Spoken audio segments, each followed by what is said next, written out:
सच्चिदानंद रूपा। नमो सद्गुरु भक्त कल्याण मूर्ति। नमो सद्गुरु भास्करा पूर्ण कीर्ति। ये यथा मां प्रपद्यन्ते तांस्तथैव भजाम्यहम्। मम वर्तमानो वर्तन्ते मनुष्या पार्थ सर्वशः।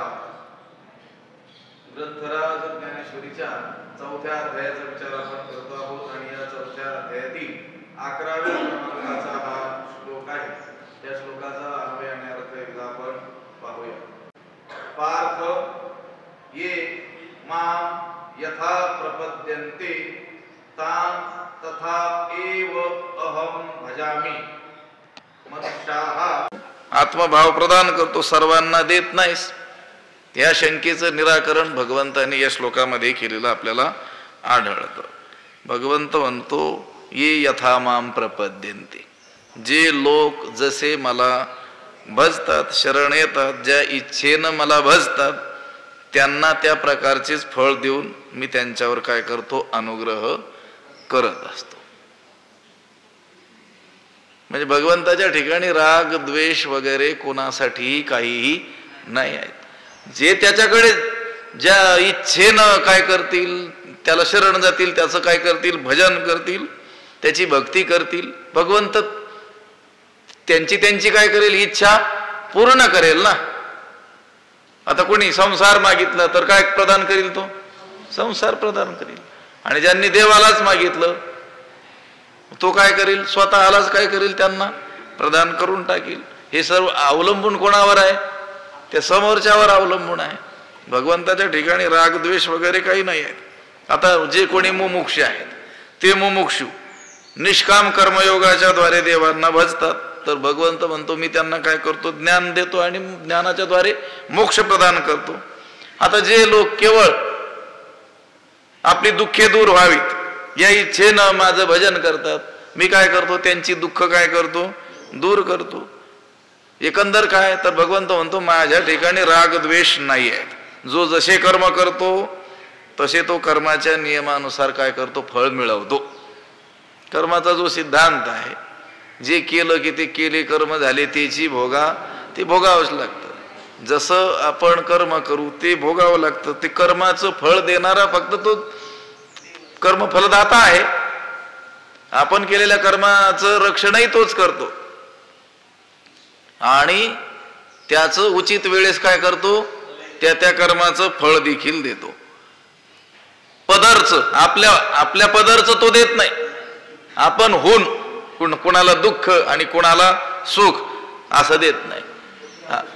आपण कुणाला पाप किंवा पुण्यही आणून देत नाही। बळेच कोणाला सुख दुःख भोगायलाही लावत नाही, कारण ईश्वर कोणाचं पापही घेत नाही, कोणाचं पुण्यही घेत नाही। ना दत्ते कस्यचित पापम न चैव सुकृतम विभुः। कोणाचं पापही घेत नाही, कोणाचं पुण्यही घेत नाही। हे पहा, जीवांना त्यांच्या कर्माच्या अपेक्षेखेरीज मुक्त करण्याचं स्वातंत्र्य त्या देवाला सुद्धा नाही आहे। आता त्याने कर्म तसं नाही केलं तर कसं काय त्याला मुक्त करेल, लक्षात आलं का? त्याची इच्छा असेल आणि तशा रीतीची कर्मे तो करील तर मग त्या कर्माचं फळ म्हणून तो ईश्वर त्याला काय करेल, ज्ञान वगैरे प्रदान करून त्याद्वारे काय करील, मुक्त करील। जर त्या जीवाच्या कर्माच्या अपेक्षे वाचून भगवंताच्या ठिकाणी मोक्ष देण्याचं सामर्थ्य जर असतं, स्वातंत्र्य जर असतं, सामर्थ्य म्हणजे स्वातंत्र्य जर असतं, तर त्याने सगळ्या जगालाच केव्हाच काय केलं असतं, मुक्तच करून टाकलं असतं। पण या बाबतीत ईश्वराला निरपेक्ष स्वातंत्र्य नाही आहे। जे स्वातंत्र्य आहे ते कसं आहे, सापेक्ष आहे। म्हणजे जीवाच्या कर्मानुसार तो त्यांना कर्माचं काय करत असतो, फळ देत असतो। तो फलदाता होतो, पण आपण होऊन नाही, त्याच्या कर्मानुसार। आता एखादा मोठा साहेब आहे, तो पगार वाटतो त्या लोकांना, पगार वाटतो, बघ काय त्याला स्वातंत्र्य आहे का पगार वाटण्याचं? त्याचे जेवढे दिवस कामाचे भरलेले असतील तेवढे पैसे आणि त्याच्या कामाच्या स्वरूपानुसार ते पैसे तो त्या मजुरांना देणार। अगदी त्याच पद्धतीनं भगवंत हा फलदाता होतो। आता या श्लोकामध्ये जे अर्धा भाग आहे. ये यथा माम प्रपद्यन्ते तांस तथैव भजाम्यहम्. जो मला जसं भजतो मीही त्याला तसंच भजतो. म्हणजे जो माझ्याशी जसं वर्तन करतो तसं मी त्याच्याशी करतो. जशास तसं व्यवहारात मन आहे की नाही. शठम प्रति शाठ्यम. शठ जो आहे त्याला त्याच्यासारखंच होऊन काय करायचं, उत्तर द्यायचं व्यवहारामध्ये. असं तत्व आहे की नाही व्यवहारामध्ये. जशात तसे. तो 2 गोड शब्द बोलला तर आपण 4 गोड शब्द बोलायचं. पण तो आरेला कार्य करायचं. व्यवहारात असं तत्व आपल्याला दिसून येतं. व्यवहाराची रीती आपल्याला अशी दिसून येते. पण हे जे प्रकरण आता चालू आहे ना, त्याच्या संदर्भानुसार या श्लोकाचा जर विचार केला तर असा अर्थ या श्लोकामध्ये नाही आहे. तर मनुष्य ज्या भावनेनं ईश्वराची उपासना करतात तसं फळ त्यांना मिळतं, एवढाच अर्थ इथे काय आहे, अभिप्रेत आहे. ज्या भावनेनं कर्म करू किंवा ज्या भावनेनं त्या ईश्वराची उपासना आपण करू, त्याचा आश्रय करू, त्याला शरण जाऊ, ज्या भावनेनं त्या भावनेनुसार काय मिळणार आहे, फळ मिळणार आहे. भावनेनंच काय मिळतं, फळ प्राप्त होतं. म्हणून ये यथा माम प्रपद्यन्ते तांस तथैव भजाम्यहम्. म्हणजे जे लोक ज्या इच्छेनं ज्या भावनेनं मला भजतात मी त्यांना तसाच भजतो. म्हणजे तसं काय करतो, फल प्रदान करतो. मग आता मम वर्तमान वर्तनते मनुष्या पार्थ सर्वशः. भगवंत म्हणतो माझ्या मार्गाचंच सर्वजण काय करतात, अनुकरण करतात. हे पहा, मनुष्यांना लौकिक फळाच्या प्राप्तीची इच्छा असो अथवा मोक्षाची इच्छा असो, कशाची होईना इच्छा आहे, लौकिक फळप्राप्तीची आहे किंवा कशाची आहे, मुमुक्ष असतील तर मोक्षाची आहे. भगवंत म्हणतात ती परिपूर्ण होण्याकरिता, त्याची ती इच्छा पूर्ण होण्याकरिता त्यांनी भगवंताला म्हणजे मलाच भजणं काय आहे, आवश्यक आहे. ज्याला जे हवं, ज्याला ज्या गोष्टीच्या प्राप्तीची काय आहे, इच्छा आहे, त्यांनी ती इच्छापूर्ती व्हावी, इच्छा पूर्ण व्हावी म्हणून मलाच काय करावं, भजावं. कारण मी कोण आहे, फळदाता आहे. त्या कर्माचं फळ देणारा मी असल्यामुळं त्यांनी काय केलं पाहिजे, माझीच उपासना केली पाहिजे, मलाच भजलं पाहिजे. काय जे मागायचंय ते कोणाला मागितलं पाहिजे, काय जी इच्छा ठेवायची ती कोणाकडून ठेवली पाहिजे, देवाकडूनच ठेवली पाहिजे. आता भगवंत म्हणतो काही लोक मला सोडून काही विशिष्ट फळप्राप्तीच्या उद्देशानं काय करतात, इंद्रचंद्रादी देवाची काय करतात, उपासना करतात. पण त्या इंद्रचंद्रादी रूपानं देखील मीच स्थित आहे हे काही त्यांना ज्ञान नाही आहे. हा, आता ठीक आहे, मला सोडून त्यांनी विशिष्ट फळाच्या प्राप्तीकरिता त्या देवी देवतांची काय केली, आराधना, उपासना, भक्ती केली. तरी कोणत्याही देवाची भक्ती केली तरी शेवटी ती कोणाची भक्ती आहे, त्यांना ज्ञान नाही आहे, पण शेवटी कोणाची भक्ती आहे, माझीच. कारण त्यांच्या रूपानेही कोण आहे, मीच आहे. कोणत्याही देवतेचं आराधन केलं कोणत्याही फळाच्या प्राप्तीच्या उद्देशानं तरी देखील ती कोणाचं आराधन होणार आहे, माझंच आराधन होणार आहे. तात्पर्य काय, मुमुक्षु असो अथवा सांसारिक उन्नतीची इच्छा असणारा असो, कुणी असला तरी त्याला माझ्या ज्ञानरूप म्हणा किंवा कर्मरूप मार्गाचंच अवलंबन करून राहावं लागतं. तेव्हा माणसं काही विशिष्ट किंवा अपेक्षित अशा फळाच्या उद्देशानं प्रत्यक्ष म्हणा किंवा अप्रत्यक्ष म्हणा भगवंताच्याच मार्गाचं काय करत असतात, अनुसरण करत असतात. काही लोक सरळ पांडुरंगाकडेच मागतील, तर काही त्या दुसऱ्या अन्य देवी देवतांकडे मागतील. प्रत्यक्ष म्हणा किंवा अप्रत्यक्ष म्हणा, शेवटी कोणाच्या मार्गाचं अनुसरण करतात? सगळेजण माझ्याच मार्गाचं अनुसरण करत असतात. इरवी तरी पाही जे जैसे माझ्या ठाई भजती तया मी ही तैसाची भजे. इरवी तरी पाही जे माझ्या ठाई जैसे भजती तया मी ही तैसाची भजे. इरवी तरी असा विचार करून पहा.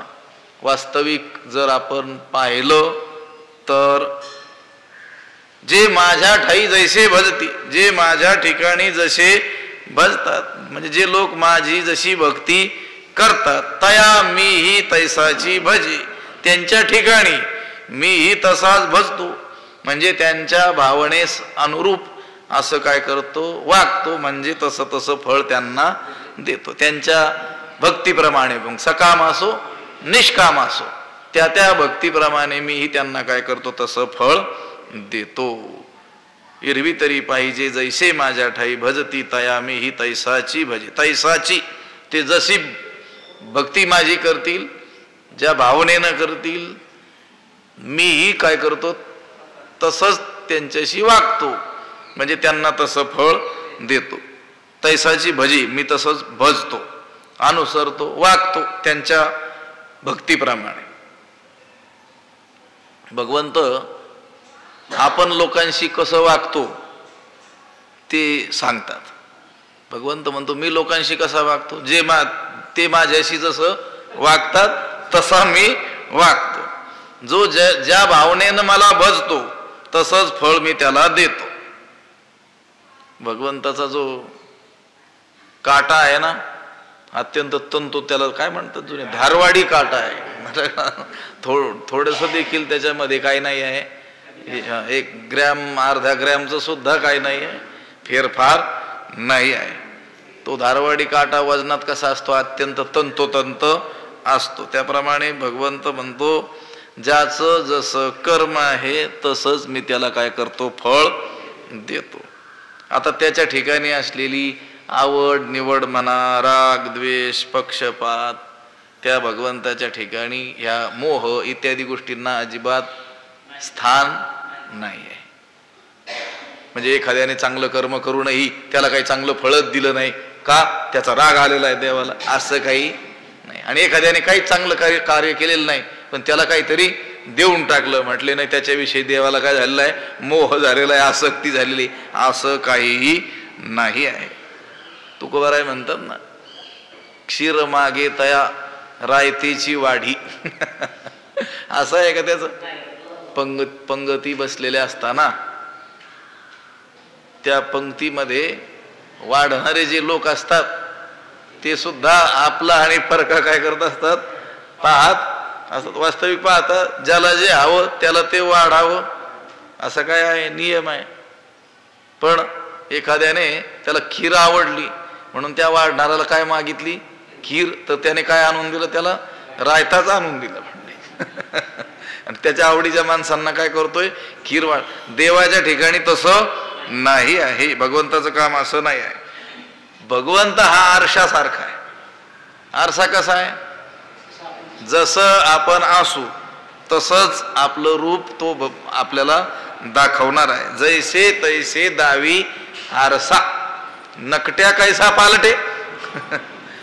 आता तो त्याच्या समोर आलेला जर नकटा असेल मनुष्य, भले त्या आरशाचा तो मालक असेल, त्या आरशाला विकत आणलेला असेल त्याने पैसे देऊन, म्हणून तो आरसा म्हणेल का नाही आता याने तर मला विकत घेऊन आलेला आहे, रोज मला काय करतो, स्वच्छ करतो, चांगल्या ठिकाणी व्यवस्थित ठेवलेलं आहे, म्हणून आता याला मी काय करतो, सुंदर असं नाकच दाखवतो. त्याच्यात जमेल का, नाही जमा. जैसे तैसे दावी आरसा.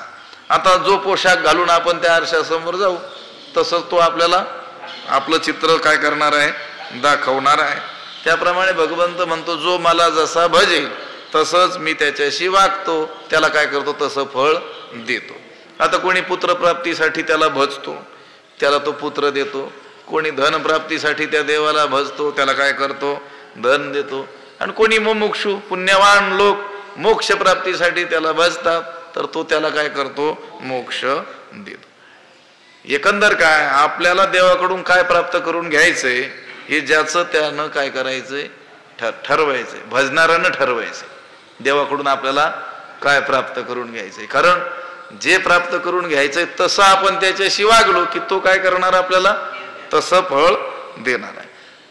संत म्हणतात की नाही, देव कल्पतरू सारखा आहे. तू का म्हणे आम्ही जे जे इच्छा करू ते ते कल्पतरू पुरविशी. कल्पतरू प्रमाणे, कल्पतरू खाली येती फळे मागितली तुकोबाराय म्हणतात. जी फळं आपण मागू ते कल्पतरू काय करतो, पुरवतो. आता कोणावर अवलंबून आहे ते, त्या मागण्यावर अवलंबून आहे ना. त्याने भलतीच कल्पना केली, भलतीच मागणी केली तर ते त्या गोष्टी काय होतील, त्याच्या समोर उपस्थित होतील ना. सांगतात की नाही जुने लोक, कोणीतरी प्रवास करणारा मनुष्य थकला म्हणून थोडी विश्रांती करावी, कुठंतरी झाड असलं पाहिजे म्हणून बघू गेला तर त्याला एक झाड दिसलं. तो नेमका कोण, कल्पवृक्ष होता. तो म्हटला आता झाड तर आपल्याला प्राप्त झालं व आपण इच्छा केली आणि देवानं लगेच एक झाड आपल्याला रस्त्यामध्ये मिळालं विश्रांती करी. पाणी प्यायला मिळालं असतं तर बरं झालं असतं. त्याला काय माहिती आहे कल्पतरू आहे म्हणून. त्याला काय झालं, पाणी प्यायला मिळालं, भूक लागली होती, खायला मिळालं तर बरं होईल. खाल्लं तर थोडी झोप आली, नाही ते थोडं अंथरून व्यवस्थित असतं तर बरं झालं असतं. मिळालं कॉट वगैरे, गादी, मग आता झोपावं ना. म्हटलं हे सगळंच प्राप्त होतंय, हे भूतभीत तर नसेल इथे. भूतही आलं, मग आताही गप राहावं. काय म्हणे, हे भूत मला खाणार तर नाही ना. खाऊन टाकलं म्हटलं. जुनी माणसं सांगायची दृष्टांत. कल्पतरूचं काम काय, त्याने जशी इच्छा केली तशी त्याची इच्छापूर्ती करणं. भगवंत सुद्धा काय देतो, त्याला आपण जे मागतो ते देतो. हे पहा, संसारिक माणसं संसार मागतात, संसारिक पदार्थ मागतात, विषय मागतात, धन मागतात, तरी काही दुःख दूर होत नाही. आणि पुन्हा देवाच्या नावाने बोंबलतात. दुःख कोणी मागून घेतलंय, दुःख द्या हे देवा मला दुःख द्या असं नाही म्हटले, पण काय मागितलंय, संसार. आणि संसार आणि दुःख हे एकाच वस्तूची दोन नावं आहेत. लक्षात आलं का? ज्या दुःखालयम अशाश्वतम, जगाला काय म्हटलं भगवंतानं, दुःखालय. आलय म्हणजे स्थान. देवळाला काय म्हणतात संस्कृत भाषेत, देवालय. देवाला राहण्याचं स्थान. देवालयात कोण असतो, देवच असतो. औषधालय, औषध मिळण्याचं ठिकाण. तिथं काय असतं, औषधच, कोणतेही औषधच. तुमच्या डोक्याचे, पोटाचे, डोळ्याचे औषधच औषध. तिथं औषध. रुग्णालय काय असतं, तिथं रुग्णच असतात सगळे, रोगी लोक. दुःखालय म्हणजे काय, दुःख, दुःख आणि दुःखच. हे जग जर दुःख स्वरूप आहे आणि आपण मागणी कशाची करतो देवाकडून, संसाराची, म्हणजे पर्यायाने कशाची मागणी करतो, दुःखाची. आणि पुन्हा दुःखी झालो म्हणून बोंबल राहतो त्याच्या नावावर. त्यानं मला कशाला दुःख दिलं, तूच मागून घेतलंस असं. तू काय मागायला पाहिजे असं, सुख. सुख म्हणजे देव. देव आणि सुख हे एका वस्तूची नाव आहेत. संसार आणि दुःख हे एका वस्तूची नाव आहेत. आपण जर देवाला मागून घेतलं असतं तर आपण काय झालं असतं, तुकोबारायांसारखं सुखरूप झालो असतो. सर्व सुखले आलो सर्व अलंकार आनंदे निर्भर डुल्लत असो अशी आपली अवस्था झाली असती. त्यांच्याकडे काहीच नाही भौतिक वस्तू, पण तरी देखील काय म्हणतात, सर्व सुखले आलो. आणि आपल्याला सर्व अलंकार आहेत, सर्व वस्तू आहेत, तरी सर्व दुःखले आलो. भगवंत त्याला आपण जे मागू त्याची जशी भक्ती करू, ज्या भावनेनं करू, ते काय करतो, आपल्याला प्रदान करत असतो. एरवी तरी पाहिजे जैसे माझ्या ठाई भजती तया मी ही तैसाची भजे. त्याचप्रमाणे काय करतो, मी त्यांना भजत असतो. देखे मनुष्य जात सकळ हे स्वभावता भजनशीळ जाहले असती केवळ माझ्याची ठाई. देखे सकळ मनुष्य जात हे स्वभावतः केवळ माझ्याची ठाई भजनशीळ जाहले. असे देखे पहा. हे अर्जुना असं पहा की सकळ मनुष्य जात म्हणजे यच्च यावत मनुष्य म्हणजे सर्व माणसे हे स्वभावतःच केवळ माझ्याची ठाई भजनशील झाले असे. केवळ माझ्याच ठिकाणी भजनशील भजन प्रवृत्त म्हणजे उपासना करण्यासाठी प्रवृत्त झालेली असतात. माझ्या ठिकाणीच स्वाभाविकपणे ही भक्ती तत्पर झाली आहेत.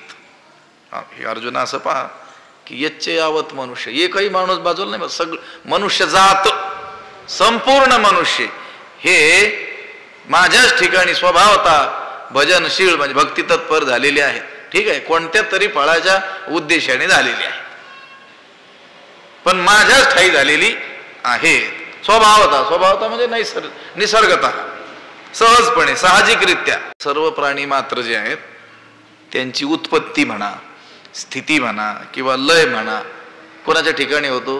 परमात्म्याच्याच म्हणजे देवाच्याच ठिकाणी होतो. उत्पत्ती कुठून होते? देवातूनच. आता स्थिती कुठे आहे? आपली देवामध्येच आहे. आणि आता लय होईल, नाश होईल, तरी देखील कुठे होणार आहे? तो अधिष्ठान स्वरूप त्या भगवंताच्या ठिकाणीच होणार आहे. यतो आयमानी भूतानी जायन्ते येन जाताने जीवंती यत प्रयंती अभिसंविशंती तद विजिज्ञासस्व तद ब्रह्म इति वेदानं सांगितलं. यतो आयमानी भूतानी जायंती सर्व भूत मात्र ज्याच्यातूनच जन्माला येतात, ज्याच्यातच स्थित राहतात आणि ज्याच्यातच काय होतात? लीन होतात, लय होतात. त्यालाच काय म्हटलेलं आहे? ब्रह्म म्हटलेलं आहे. तोच कोण आहे? देव आहे. आता मनुष्य प्राण्यांची वृत्ती भजनशील असणं हे कसं आहे? स्वाभाविक आहे.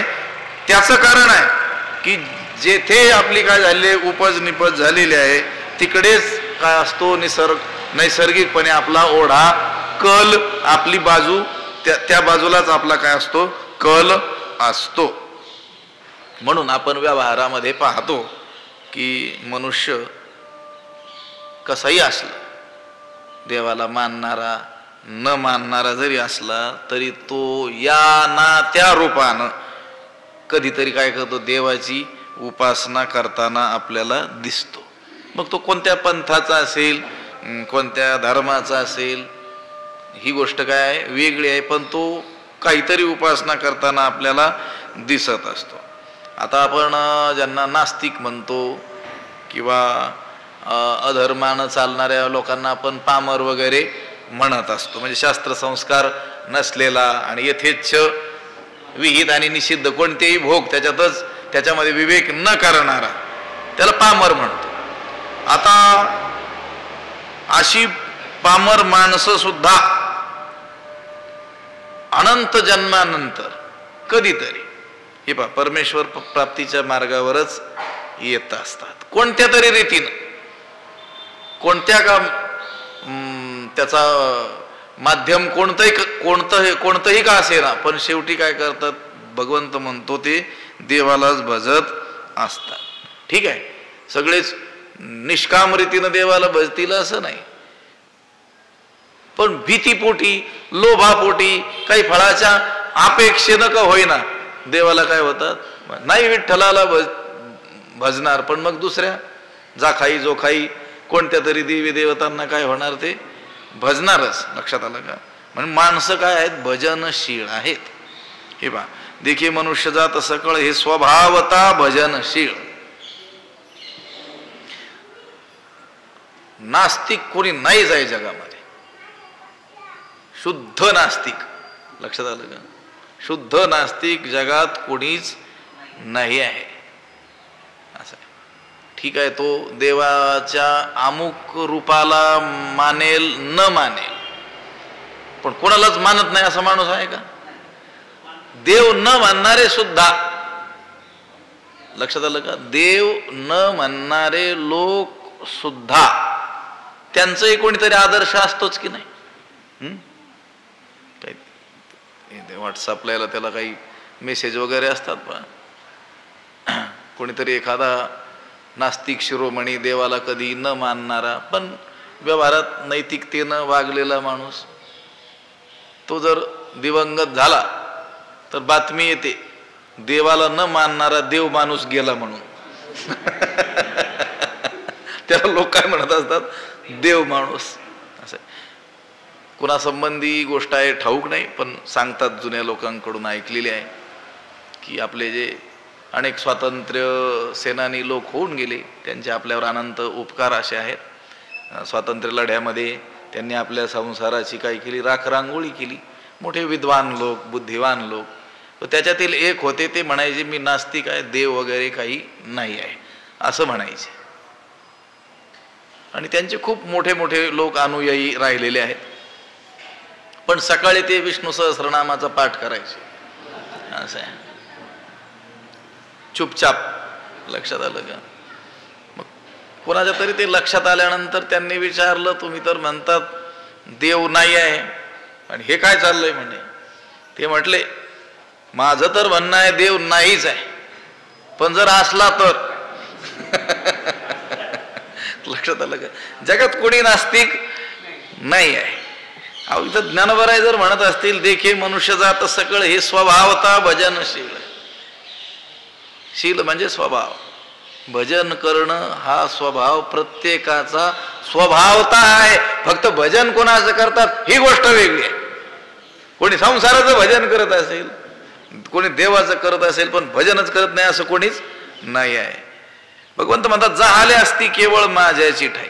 ते कुणाचंही भजन करत असले तरी शेवटी कुणाच्या ठिकाणी आहेत, भक्ती तत्पर माझ्याच ठिकाणी आहेत. पुढची ओवी महत्वाची आहे ना. मग आता कोणी म्हणेल सर्वच माणसं जर भजनशील आहेत, भगवंत म्हणतो त्याप्रमाणे, तर मग सगळीच भगवंताला का प्राप्त होत नाहीत? सगळेच जर भजनशील आहेत, स्वभावता आहेत, आणि भगवंत म्हणतो जर आले असती केवळ माझ्याची ठाई, असं जर आहेत, तर मग ते सगळेच लोक भगवंताला प्राप्त व्हायला पाहिजेत की नाही? सगळेच मुक्त होऊन जायला पाहिजेत की नाही? मग तसं तर दिसत नाही. मग हे खोटं आहे का? नाही, हेही खोटं नाही. म्हटले मग ते खोटं आहे का? तेही खोटं नाही. मग मध्य कसा गाठायचा? त्याचे उत्तर आहे, परिज्ञाने विन नाशिले, जे बुद्धी भेदासी आले तेनेची या कल्पिले अनेकत्व, किंवा तेने एकी कल्पिले अनेकत्व. परिज्ञाने विन नाशिले, परंतु ही माणसं ज्ञाने विन, ज्ञान नसल्यामुळं नाशिले. लक्षात आलं का? वाया गेले. माझ्या वास्तव स्वरूपाच्या ज्ञाना वाचून हे लोक काय झाले? वाया गेले. जे बुद्धी भेदासे आले, म्हणून ते भेद प्रतीतीला काय झाले? प्राप्त झाले. शिवाय हे लोक जीव आणि मी, म्हणजे ते आणि मी यांच्यात भेद आहे अशा विपरीत ज्ञानाला काय झाले? प्राप्त झाले. आणि त्यांनी एकी अनेकत्व कल्पिले, आणि त्यांनीच काय केलं? एकाच्या ठिकाणी मी किती आहे? एक आहे, आणि त्या मज एकाच्या ठिकाणी अनेकत्व काय केलं? कल्पिलं, मानलं. मी वस्तुतः किती? एकच, पण कल्पना काय केली? अनेकत्वाची केली. कशामुळं? ज्ञान नसल्यामुळं. परिज्ञाने विन नाशिले, परंतु आता या भजनशील असलेल्या माणसांचं कशामुळं सगळं बिघडलं म्हणजे त्यांना मोक्षाची प्राप्ती का झाली नाही किंवा का होत नाही ते या ओवीमध्ये सांगतात. सगळेच भजनशील आहेत. जे संत आहेत तेही भजनशील आहेत, आणि सगळे सामान्य आहेत तेही काय आहेत? भजनशीलच आहे. पण ठीक आहे, आपण फलेच्छा धरून भजन करत असू देवाचं, आणि ते निष्काम रीतीनं देवाचं भजन करत असतील, पण भजनशील सर्वच आहेत. पण मग आपण जे भजनशील आहोत, म्हणजे फलेच्छा धरून सकाम कर्मे करणारे आपण आहोत, यांचं कशामुळं नेमकं बिघडलं? त्यांना मोक्षाची प्राप्ती का झाली नाही किंवा का होत नाही ते या ओवीत सांगतात. परिज्ञाने विन नाशिले. नाशिले म्हणजे नाश पावले. लक्षात आलं का? भगवंताचं यथार्थ ज्ञान नसल्यामुळं यांची उपासना मोक्ष फलदायी झाली नाही. उपासनेला फळ काय प्राप्त व्हायला पाहिजे होतं? मोक्ष. कधी ना कधी ज्ञानाद्वारे व्हायला पाहिजे होता की नाही? भक्ती करत करत गेल्यानंतर त्या भक्तीचं फळ ज्ञान प्राप्त व्हायला पाहिजे होतं ना. लक्षात आलं का? भगवंत म्हणतो की नाही, जे प्रीतीपूर्वक माझं काय करतात, भजन करतात. ददामी बुद्धियोगम तम येन मामुपयांति ते. काय भजताम प्रीतिपूर्वकम ददामी बुद्धियोगम तम येन मामुपयांति तेषाम सततयुक्तानाम भजताम प्रीतिपूर्वकम. प्रीतिपूर्वक भजन म्हणजे भक्ती जे करतात सतत, त्यांना भगवंत म्हणतो मी काय देतो, ददामी देतो. काय देतो, बुद्धियोगम, बुद्धियोग ज्ञानयोग त्यांना प्रदान करतो. आणि त्या ज्ञानाच्या द्वारे ते मला येऊन काय होतात, प्राप्त होतात. म्हणजे भक्तीचं फळ काय आहे, ज्ञान. ज्ञानाने मोक्ष, पुढे भक्तीने धरिले हाती, मागे ज्ञान वैराग्य धर्म येती. भक्तीच्या हाती हात देऊन जर आपण चालत असू, भक्ती मार्गाने जर आपण जात असू, तर मागाहून कोण आलं पाहिजे, ज्ञान वैराग्य धर्म आला पाहिजे, येतो. जर खरोखर भक्ती आपण करत असू तर. आता भगवंताच्या स्वरूपाचं यथार्थ ज्ञान नसल्यामुळं त्यांची जी उपासना आहे ती मोक्ष फलदायी झाली नाही. त्यांच्या भक्तीत प्रामुख्यानं 2 दोष आपल्याला दिसून येतात. एक तर ते निष्काम भक्ती सोडून कामुक उपासना करतात, काहीतरी कामना मनामध्ये ठेवून देवाची भक्ती करतात. आणि दुसरा दोष म्हणजे वस्तुतः परमात्मा हा एकच असताना ते अनेक देवतांची काय करतात, कल्पना करतात. आणि कल्पना करून मग आपापसातच काय करतात, भांडत बसतात. वैष्णव, शैव, सौर्य, गाणपत्य, शाक्त असे काय करतात, भेद करतात. वैष्णव काय करतात, शिवाची उपासना कमी लेखतात. आणि शैव काय करतात, विष्णू उपासना तुच्छ मानतात. हे कशामुळं घडलं, परिज्ञाने विन नाशिले. लक्षात आलं का, भगवंताच्या स्वरूपाचं यथार्थ ज्ञान नसल्यामुळे हे सगळं झालं. लक्षात आलं का, परमात्मा वस्तुतः एकच आहे. एकम सद्विप्रा बहुधा वदंती. वेदानं काय सांगितलं, सत एकम, सच्चिदानंद स्वरूप परमात्मा किती आहे, एकच आहे. विप्रा हा अज्ञानी लोक त्याला वेगवेगळ्या नावाने फक्त संबोधतात. एकच माणूस असेल तर त्याला वेगवेगळ्या बाजूनं वेगवेगळ्या नावांनी काय केलं जातं, हाक मारले जातं. मुलगा असेल तर काय म्हणतो, बाबा म्हणेल. लक्षात, त्याचा बाप असेल तर काय म्हणेल, त्याला मुलगा म्हणेल. पत्नी असेल तर त्याला काय म्हणेल, पती म्हणेल. त्याचे भाचे असतील तर त्याला काय म्हणतील, मामा म्हणतील. एकाच माणसाला एवढ्या नावांनी काय केलं जातं, संबोधल्या जातं. तसा भगवंत एकच आहे, त्याची जी विविध काय आहेत, रूपा आहेत. पण हे ज्ञान नसल्यामुळं सगळं बिघडलं. त्यांनी उपासना करूनही भक्ती करूनही ते मोक्षापर्यंत गेले नाहीत. कारण एक तर त्यांनी ती भक्ती काहीतरी कामना मनामध्ये ठेवून केली, आणि दुसरी गोष्ट देव एकच असताना त्याच्या ठिकाणी नानात्वाचा काय केला, आरोप केला. अनेकत्व काय केलं, कल्पिलं. तिणीची या कल्पिले अनेकत्व. परिज्ञाने विन नाशिले जे बुद्धिभेदासी आले. बुद्धिभेद म्हणजे जीव आणि म्हणजे परमात्मा आणि जीव यांच्यात काय मानतात, देव कुठे आपण कुठे. वस्तुतः देव आणि जीव एकच आहे. जीव शिवाचं काय आहे, ऐक्यच आपल्याकडे सांगण्यात आलेलं आहे. तुका म्हणे कैची किंवा कोठे जीव निराळा. जीव हा परमात्मा स्वरूपाहून कधीही निराळा म्हणजे वेगळा नाही आहे, एकच आहे. बघ तुकोबाराय म्हणतात, तुझं मज नाही भेद केला सहज विनोद. तुझ्यात आणि माझ्यात कोणत्याही प्रकारचा भेदच नाही आहे. पण हे सामान्यांना ठाऊक नाही आहे. का, ज्ञाने विन नाशिले. देवाच्या वास्तव स्वरूपाचं ज्ञान त्यांना नसल्यामुळे सगळा बिघाड झाला. ज्ञाना वाचून ते वाया गेले. जे बुद्धिभेदाशी आले, जीव आणि परमात्मा यांच्यात भेद आहे अशा विपरीत ज्ञानाला प्राप्त झाले. आणि त्यांनी ह्या माझ्या एका स्वरूपाच्या ठिकाणी अनेकत्वाची काय केली, कल्पना केली. म्हणोनी अभेदी भेदू देखती या अनामया नामे ठेविती देवो देवी म्हणती अचर्चाते. म्हणोनी अभेदी भेदू देखती, म्हणून भेदरहित अशा माझ्या ठिकाणी भेदू देखती काय पाहतात, भेद पाहतात. यया अनामया नामे ठेविती, या नामरहित असलेल्या मला काय करतात? नाव ठेवतात. नाव ठेवतात म्हणजे नाव देतात. आपण नाव ठेवणं वेगळं बरं आणि नाव देणं वेगळं. आता त्या बालकाला नाव द्यायचं असतं, त्याला देखील काय काय म्हणतात? कोणता कार्यक्रम? नाव ठेवण्याचा आहे ना. ते नाव ठेवणं म्हणजे नाव देणं. आणि व्यवहारात लोक एकमेकांना काय करतात? नाव ठेवतात. हा, ते टीका करणं, निंदा करणं. लक्षात आलं का? ही गोष्ट वेगळी. नाव ठेवतात म्हणजे नाव देतात. म्हणून अभेदी भेदू देखदी यया अनामया नामे ठेविती. देवाला खरं नाव आहे का काही?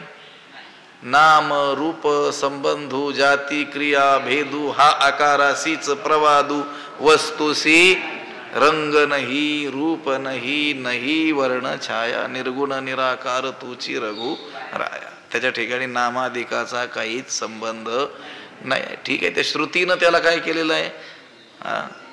नाव ठेवलेलं आहे. कष्टले संसार शिणे जे देवो येती गारहाणे तया ओ दे नावे जेणे तो संकेतू हा. ओम असं म्हटलेलं आहे श्रुतीनं त्याला. किंवा हे राम कृष्ण हरी गोविंद केशव माधव ही नावं दिलेली आहेत श्रुतीनं त्याला. कशासाठी? ते म्हणजे उपजल्या बाळकाशी नाम नाही तये पाशी ठेविलेली नावेशी ओ देत उठी. ते जन्मलेलं बालक आहे, त्याला काही नाव आहे का? नाही. पण सगळेजण एकत्र येतात आणि त्याच्या कानात सांगतात आणि मग तो काय करतो? त्या नावाचं तादात्म्य धारण करतो. ठेविलेनी नामेशी ओ देत उठी. ते नाव त्याचं आहे का? तो ठेवलेलं आहे, पण तरी ते त्या नावाचा पुकारा केला की हो म्हणतो. लक्षात आलं? तसंच कष्टले संसार शिणे जे देवो येती गारहाणे तया ओ दे नामे जेने तो संकेतो हा. संसार दुःखानं दुःखी झालेल्या लोकांनी आपलं गारहाणं त्याच्याकडे सांगण्याकरिता कोणत्या नावानं त्याला पुकारावं म्हणून श्रुतीनं एक संकेत केलेला आहे. लक्षात आलं? पण वस्तुतः त्याला नाव आहे का? नाही. यया अनामया नामे ठेविती. नामरहित असलेल्या मला काय करतात म्हटले? नाव ठेवतात. म्हणजे नावाने काय करतात? पुकारतात. देवो देवी म्हणती अचर्चा ते. आणि चर्चा रहित अचर्चा म्हणजे ज्याची चर्चा, ज्याच्याबद्दल बोलणंच शक्य नाही, त्याला काय म्हणतात? हा देव आहे, ही देवी आहे असं म्हणतात. देवो देवी म्हणती अचर्चा ते. अचर्चा म्हणजे चर्चातीत असलेला असा मी देव किंवा काय म्हणतात? देवी म्हणतात. म्हणून अभेदी भेदू देखती. भेदरहित असलेला मी त्या भेदरहित असलेल्या माझ्या ठिकाणी काय करतात? भेद पाहतात. आता भगवंत हा भेदरहित आहे. स्वगत सजातीय विजातीय त्रिविध भेद शून्य तो आहे. खंड एक रस व्यापक अशा त्या परमात्म्याच्या ठिकाणी काय करतात? भेदाची कल्पना करतात आणि त्याला मर्यादित करतात. इथला देव तिथला देव. लक्षात? तो किती आहे? व्यापकच व्यापक आहे. पण काय म्हणतात? पंढरपूरचा पांडुरंग, जेजोरीचा खंडेराया. आपण परिच्छिन्न असल्यामुळं आपल्याला त्या व्यापक देवाची कल्पनाच संभवत नाही. म्हणून आपणही काय करतो? या गावचा देव, त्या गावचा देव. पुन्हा त्याला नाव ग्रामदैवत. लक्षात आलं का? गावाचं तरी खूप झालं, पण तो परिसर, त्या परिसराचा रक्षक असलेला देव, क्षेत्ररक्षक देव, त्याला काय करून टाकतो आपण? मर्यादित करून टाकत असतो. म्हणून अभेदी भेदू देखती. त्याच्या ठिकाणी कोणत्याच रीतीचा भेद नाही. त्याच्या ठिकाणी काय करतात? भेद करतात. इंद्र त्याच्याहून वेगळा, चंद्र त्याच्याहून अग्नी, त्याच्याहून विष्णू, असे काय करतात? वेगवेगळे देव काय करतात? पाहतात. अभेदी भेदू देखती. या अनामया नामे ठेविती. नामरहित. नाम कशाला असतो? आकाराला असतं. हा आकाराशीच प्रवादू, वस्तूशी नाही. नामाचा रूपाचा हा जो संबंध आहे कशाशी असतो? आकाराशी असतो. हा परमात्मा आकारवान आहे का? निराकार आहे. ते कीर अनाम अजाती अनाम नामरहितही आहे, जातीरहितही तो परमात्मा आहे. म्हणून त्याला काही नाही आहे, नाम नाही आहे, पण त्याला नाव काय करतात? ठेवतात. मग त्या नामानं काय करतात? त्याला हाक मारतात. आणि देवदेवी म्हणती अचर्चा, ते जो चर्चेचा विषय होऊ शकत नाही. परमात्मा हा कसा आहे? अशब्द, जिथे शब्दाचा काही संबंध नाही, अवाच्य आहे, शब्दाचा तो विषय होऊ शकत नाही. जेथे शब्दाची लिहिली पुसी अमृतानुभवामध्ये ज्ञानोबराय म्हणतात, शब्द तिथपर्यंत पोहोचू शकत नाही. अशब्दम अस्पर्शम अरूपम तथा अव्ययम तथा अरसम नित्यम अगंधवच्चयत असं श्रुतीनं त्याचं काय केलेलं आहे? वर्णन केलेलं आहे. वेदाला सुद्धा तो आकलन झालेला, शब्द राशी असलेला वेद, त्याला सुद्धा त्या परमात्म्याचं आकलन झालेलं नाही. वेद जाणू गेला पुढे मौनावला, ते गुह्य तुझला प्राप्त कैची नाथ महाराज म्हणतात. वेद वाणोनी तवची जवण दिशे तुझे अंग, मग आम्हा तया मुग एकी पार. वेद कुठपर्यंत बोलतो?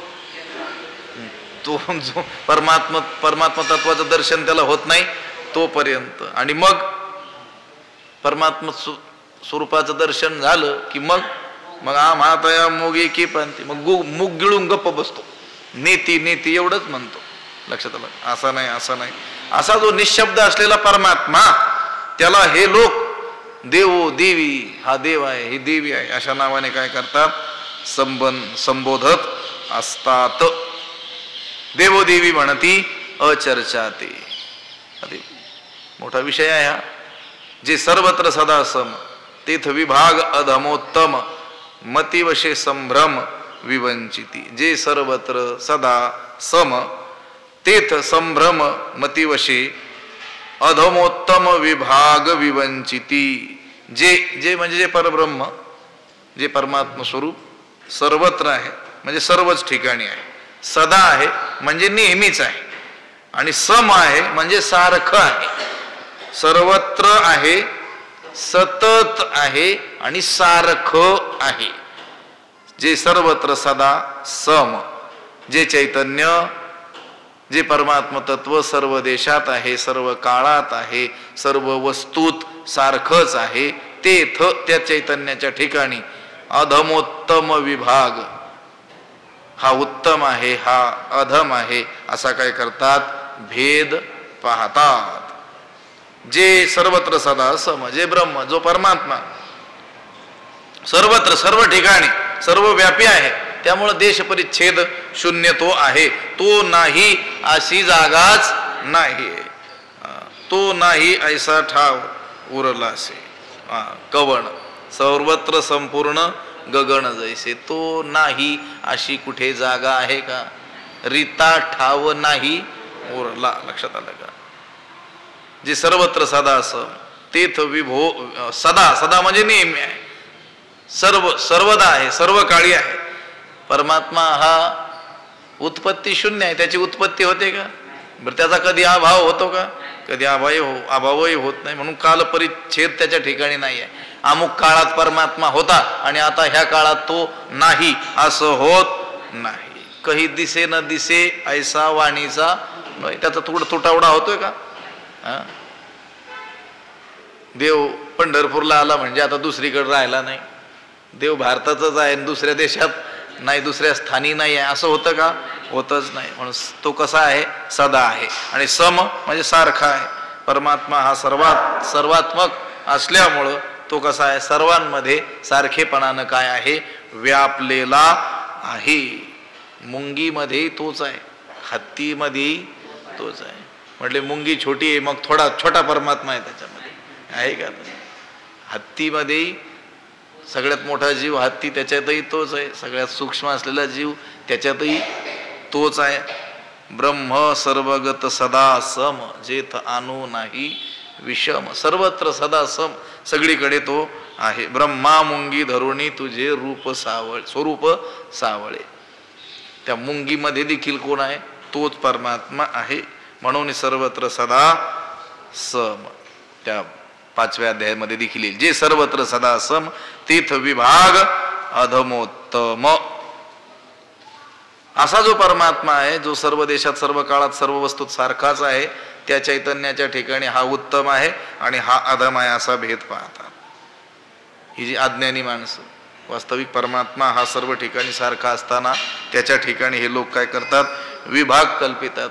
आणि अमुक देव हा सत्वगुणी आहे म्हणून तो श्रेष्ठ आहे, अमुक देव देवी देवता हे तमोगुणी आहेत म्हणून कनिष्ठ आहेत, ह्या देवापेक्षा हा देव मोठा आहे, ह्या देवापेक्षा हा देव लहान आहे, अशी काय करतात, अधम उत्तम अशी काय करतात, कल्पना करतात. विवंचिती भेद पाहतात, मानतात. विवंचना करणे, मानणे, कल्पना करणे, भेद करणे. जे सर्वत्र सदा समतेथ विभाग अधमोत्तम मतिवशे संभ्रम विवंचिती. पुंडलीक वरदा. श्री ज्ञानदेव तुकाराम पंढरीनाथ भगवान की जय. माऊली ज्ञानेश्वर महाराज की जय. विठ्ठल विठ्ठल विठ्ठल विठ्ठल. पुंडलीक वरदा हरी विठ्ठल. श्री ज्ञानदेव तुकाराम पंढरीनाथ भगवान की जय. माऊली ज्ञानेश्वर महाराज की. जगद्गुरु तुकाराम महाराज की जय. आता विश्वात्मके देवी येणे वाग्यज्ञे तोषावे, तोषोनी मज द्यावे पसाय दान हे. जे कळांची व्यंकटी सांडो तया सत्कर्मी रती वाढो. भूता परस्परे पडो मैत्र जीवांचे. विश्व स्वधर्म सूर्ये पाहो, जो जे वांछील तो तेला हो प्राणीजात. वर्षत सकळ मंगळी ईश्वर निष्ठांची मांदियाळी.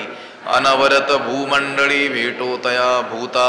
चला कल्पतरूंचे आरव, चेतना चिंतामणीचे गाव. बोलते जे अर्णव पियुषांचे, चंद्रमेजे अलांछन.